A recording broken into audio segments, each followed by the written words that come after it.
বন্ধুরা সকলে কেমন আছেন? আশা করছি সকলে অনেক অনেক ভালো আছেন। তো আজকে মূলত আমরা একটা নতুন ভিডিও নিয়ে চলে আসলাম। আজকে আমরা ফটোশপে ওয়াটারমার্ক রিমুভ নিয়ে একটা টিউটোরিয়াল মেক করব খুব সহজে, মাত্র 5 মিনিট। সো আপনারা সবাই অবশ্যই এই ভিডিওটাকে শেষ পর্যন্ত দেখবেন।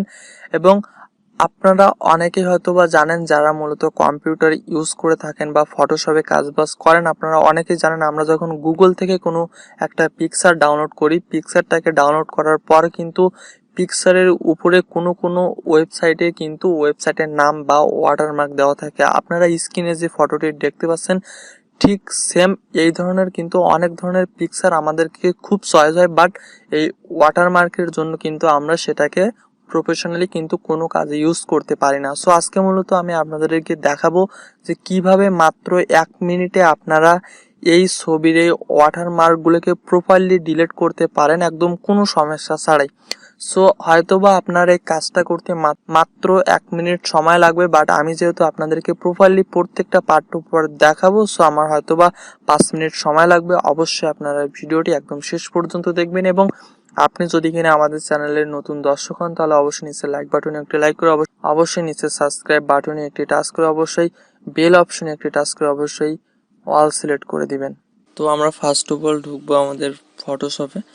তো সবাইকে রিকমেন্ড করব, আপনারা যারা এই কাজটা করতে চাচ্ছেন তাদেরকে অবশ্যই ফটোশপ নিউ ভার্সনটাকে ডাউনলোড করতে হবে বা ব্যবহার করতে হবে। ফটোশপ 7.0 বা ফটোশপ সিসিতে আপনারা কিন্তু এই কাজটি নাও করতে পারেন, কারণ নিউ ভার্সনে মূলত এই কাজগুলো খুব সহজে করা যাচ্ছে। তো আপনারা দেখতে পাচ্ছেন আমার ক্যানভাসে একটা ফটো নিচ্ছি, এবং এই ফটোতে আপনারা দেখতে পাচ্ছেন অনেকগুলো ওয়াটারমার্ক আছে। সো আমি ফার্স্ট একটা রিমুভ করার জন্য আপনারা এই কর্নারে একটা আইকন দেখতে পাচ্ছেন, জাস্ট এই জায়গা থেকে আপনারা ল্যাসো টুলটাকে সিলেক্ট করবেন। তো জাস্ট আমি এই জায়গা থেকে ল্যাসো টুলটাকে সিলেক্ট করছি, আপনারা অবশ্যই একটু স্ক্রিনের দিকে ভালোভাবে খেয়াল করবেন। তো আমি সিম্পলি এই জায়গা থেকে ল্যাসো টুলটাকে সিলেক্ট করছি, করার পরে জাস্ট আমরা এই জায়গা থেকে একটাকে মার্ক করব। তো সিম্পলি আমি চুলের উপরের এই অর্ডার মার্কটাকে এভাবে মার্ক করলাম, জাস্ট মার্ক করলাম, মার্ক করে ছেড়ে দিলাম। আপনাদের স্ক্রিনের বাম কর্নারে একটা অপশন পেয়ে যাবেন, এডিট অপশন। এই অপশনে একটা টাচ করবেন। এই অপশনে একটা টাচ করার পরে আপনারা একটু নিচের দিকে আসবেন, নিচে আসবার পরে একটা অপশন আছে ফিল, জাস্ট আপনারা ফিল অপশনে একটা টাচ করবেন।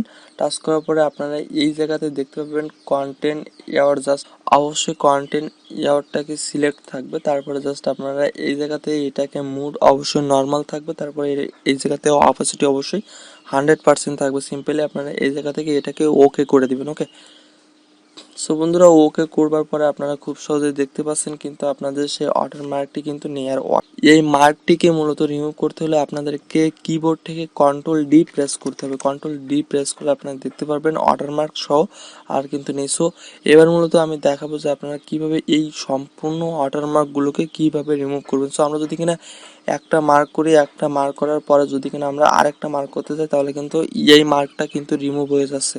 সো সেই ক্ষেত্রে আপনাদেরকে কি করতে হবে, সেই ক্ষেত্রে আপনাদেরকে মূলত একটাকে ফার্স্ট আপনারা একটাকে মার্ক করবেন। মার্ক করার পরে আপনারা কিবোর্ড থেকে শিফটটাকে ধরে রাখবেন, অবশ্যই আপনারা কিবোর্ড থেকে শিফট ধরে রাখবেন, ধরে জাস্ট আপনারা প্রত্যেকগুলোকে অবশ্যই মার্ক করে ফেলবেন। ওকে,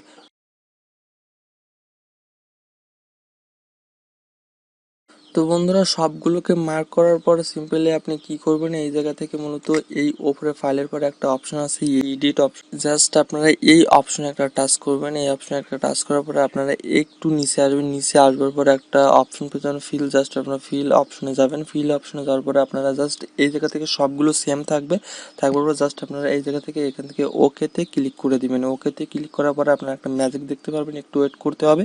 সো একটু ওয়েট করার পরে আপনারা জাস্ট আপনাদের কিবোর্ডের কন্ট্রোল ডি বাটন প্রেস করবেন। কিবোর্ডের কন্ট্রোল ডি বাটন প্রেস করার পরে আপনারা দেখতে পাচ্ছেন খুব সহজে কিন্তু আপনাদের এই পিকচারটি কিন্তু খুব সহজে রিমুভ হয়ে গেল। এবং এই জায়গাতে একটা ওয়াটারমার্ক দেখতে পাচ্ছি, জাস্ট আমরা সেম প্রসেস আবার মার্ক করব, করে যাব এডিট অপশনে। তারপরে আমরা প্রেস করব এডিট অপশনে, যাব এডিট অপশনে যাওয়ার পরে সিম্পলি এই জায়গা থেকে আমরা ফাইল অপশনে ক্লিক করব, এখান থেকে ওকে করে দিব। ওকে, দেখতে পাচ্ছেন এখান থেকে রিমুভ হয়ে গেছে। ওকে, সো এইভাবে কিন্তু আপনারা খুব সহজে আপনাদের পিকচারের ওয়াটারমার্কগুলো কিন্তু খুব সহজে রিমুভ করতে পারেন। তো সো আজকে এই পর্যন্ত, সকলে ভালো থাকবেন, সুস্থ থাকবেন, বাই বাই।